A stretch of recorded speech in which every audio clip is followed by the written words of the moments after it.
Hello everyone, Ranjitha here. Welcome back to my channel. Today is day 11 of Crafty December and the prompt is recycle. As always, don't forget to check out Upcycle by Manasa to see her take on this prompt. You'll find the link to Manasa's channel and details about Crafty December in the description below.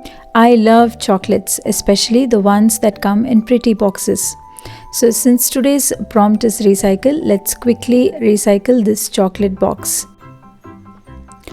After enjoying a full tin of chocolates, I'm all set to recycle this beautiful metal chocolate box.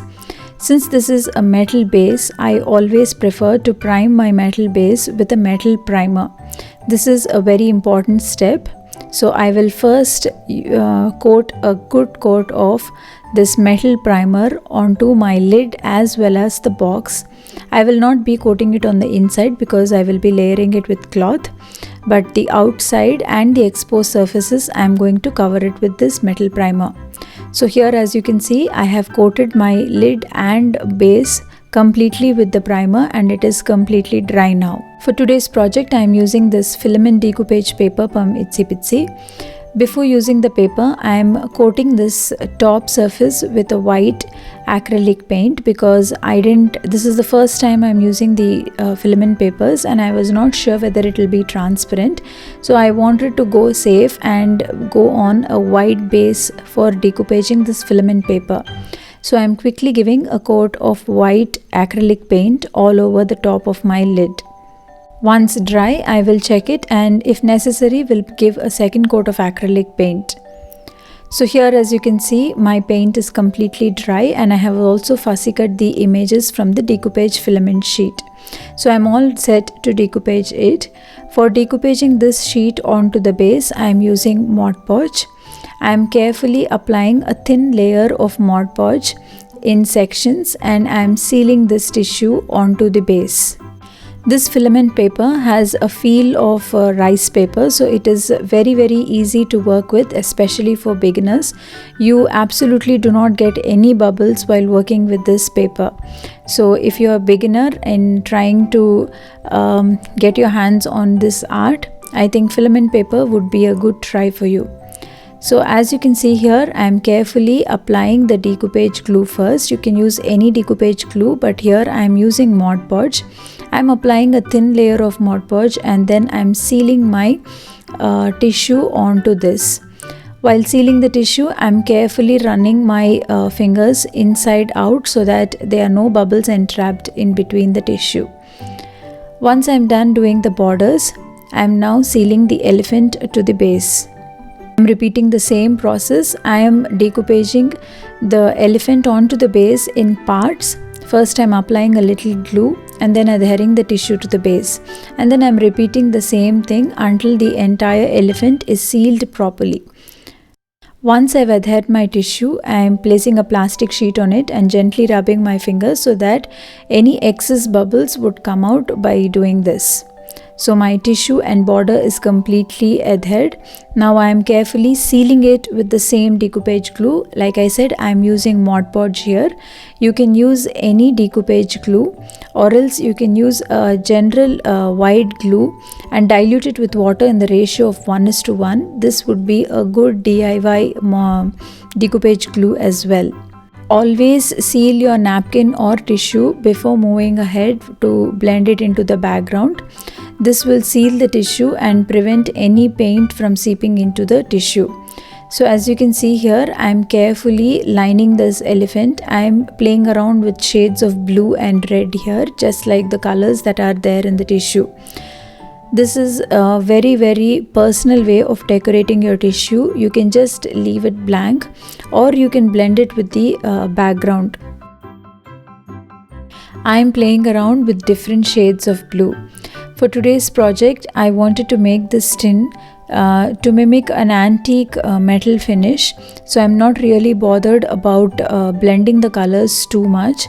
I'm just playing around with shades of blue and red. Since this is a metal tin, I thought this antique worn out finish would go very well with this metal box. For today's project, I am using acrylic paints. However, you can use any kind of multi-surface paints like chalk paints for your project. Since today's project was small and I had very few colors to work with, I thought I would experiment with my acrylic paints. However, if you wish, you can make your own chalk paints and try out this project as well.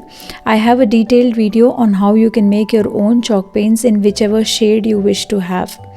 So as you can see here, I am just going ahead and blending different blues and reds together. I do not have a perfect plan in my mind, but I am just playing around with the different paints to bring out that worn out rustic metallic finish onto this box. My tip for beginners here is that in case if you're working with different shades or different colors, then make sure that you have enough time in between each shade. Make sure that the first layer of paint dries properly before you try on using a different shade or a different color. That way you will have very good blending of the colors and your colors will not end up looking very muddy or smudged. One after the other, I am adding different shades of blue and different shades of red to bring in more life to this project. I am usually using a sponge to blend my colors unless I have to work in very intricate areas. Then I will be using a fine brush. So as you can see here, I've come in with another shade of blue. Now that I'm done coloring and blending all my colors, I'm adding a very light hint of gold here and there to bring in that festive ornamental look to my project.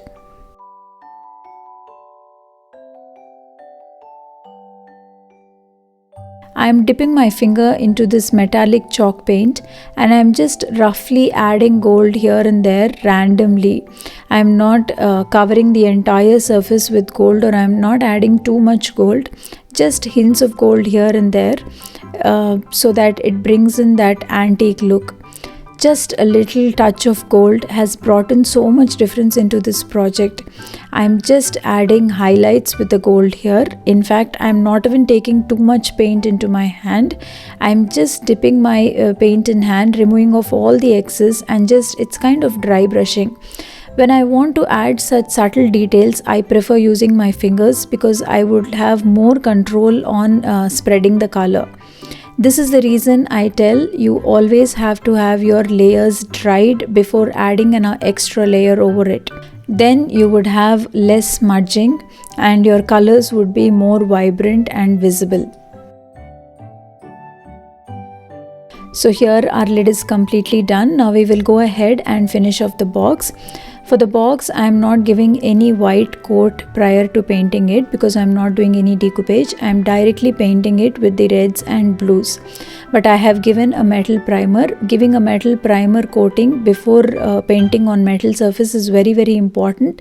It helps in adhering the paint well to the container and also prevents rusting. So it's very important that you give a metal primer before working on metal surfaces. I am adding a hint of gold here as well to bring in that antique look and maintain it exactly like how it is on the lid. That's it, our project is done. You can see the close-up images of the finished project here. I will be using this as a jewelry organizer and I have lined it with satin cloth. A beautiful keepsake just with an empty chocolate box. This is my take on the prompt recycle. I hope you liked this project and you will also definitely give a try and upcycle some waste boxes that are lying around. Thank you so much for stopping by. Also, do subscribe to my channel if you haven't done it yet and follow the entire playlist of Crafty December. Do follow me on my social media. The links are given in the description below. Thank you.